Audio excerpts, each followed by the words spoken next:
Mon nom complet est Janiak. Janiak, c'est un nom polonais. Mon père était polonais, ce qui a une certaine influence artistique sur mon travail.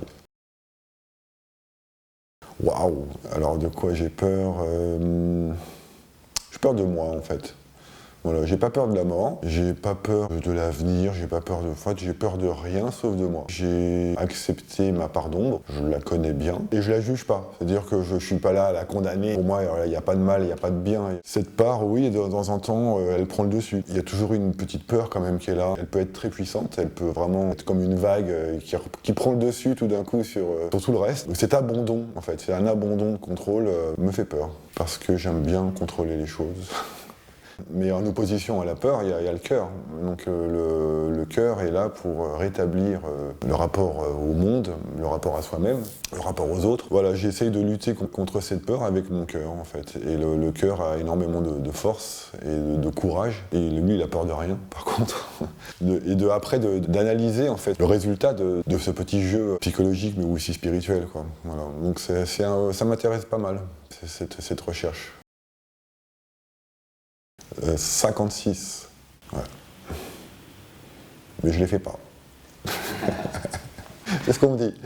Et dans ces champs de vieillir, à 56 ans, on commence par penser forcément à ça. On a passé la quarantaine, c'est toujours chiant quand on a 40 ans, 35 ans, on commence à flipper. Le retour en arrière n'est plus possible. Si on arrive à contrebalancer les effets comme ça de la vie qui passe avec un esprit qui devient de plus en plus affûté ou de plus en plus ouvert, en gros, si on arrive à philosopher sur la vie et sur soi-même, on gère très bien le vieillissement et les années qui passent. Donc c'est plutôt sympa en fait. Il y a un espèce de nouveau rebond dans la vie et une nouvelle joie de vivre qui s'installe et avec une curiosité infantile qui est intacte, je me rends compte que je suis toujours ultra curieux et intéressé par tout. Donc je vais dire 56 ans, je le vis très très bien. J'aimerais mourir chez moi et rapidement, comme beaucoup de gens.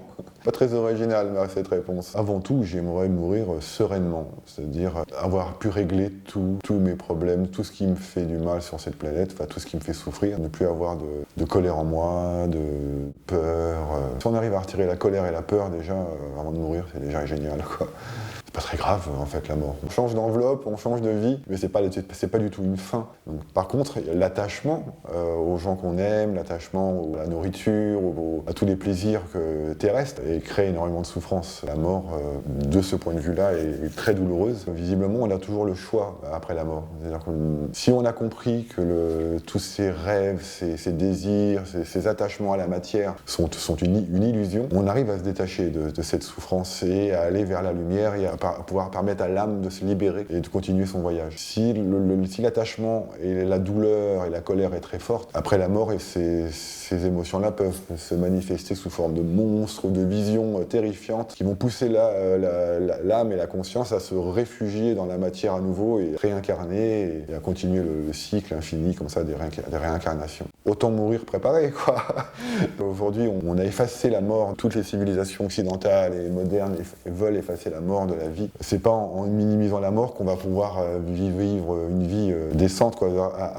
À refuser la mort, on refuse la vie en fait. Donc, alors qu'en acceptant la mort, on accepte la vie. Donc, ces sociétés qui refusent la mort et qui en ont peur deviennent extrêmement fragiles, deviennent des proies faciles à tous les marchands de cette planète, parce qu'on est dans une société de marchands. Tout se vend, les gens sont devenus des data qu'on revend, sont devenus uniquement des objets de consommation. Enfin voilà, on est vraiment peu de choses. Dans nos pays modernes, la mort, elle est très peu visible, parce que les corps sont tout de suite retirés, alors que nos traditions anciennes, elles n'avaient pas peur de la mort. Les morts étaient veillés dans les maisons pendant plusieurs jours. Il y a toujours eu cette veille du corps, du défunt, qui permet de se connecter, voilà, de voir la mort et de ne pas en avoir peur en fait. Donc c'est dommage qu'on ait retiré la mort de nos vies modernes. Ma vie, c'est un long combat. C'est une vie incroyable.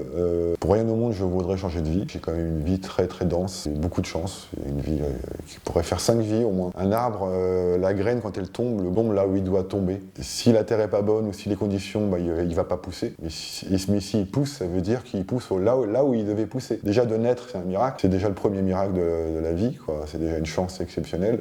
Quand on voit la complexité du système biologique qui permet de la reproduction, comment ce système il a évolué sur des centaines de millions d'années, enfin voilà, c'est quand même hallucinant. Non, il faut accepter sa vie comme elle est, et c'est comme ça, c'est très bien comme ça. Ouais.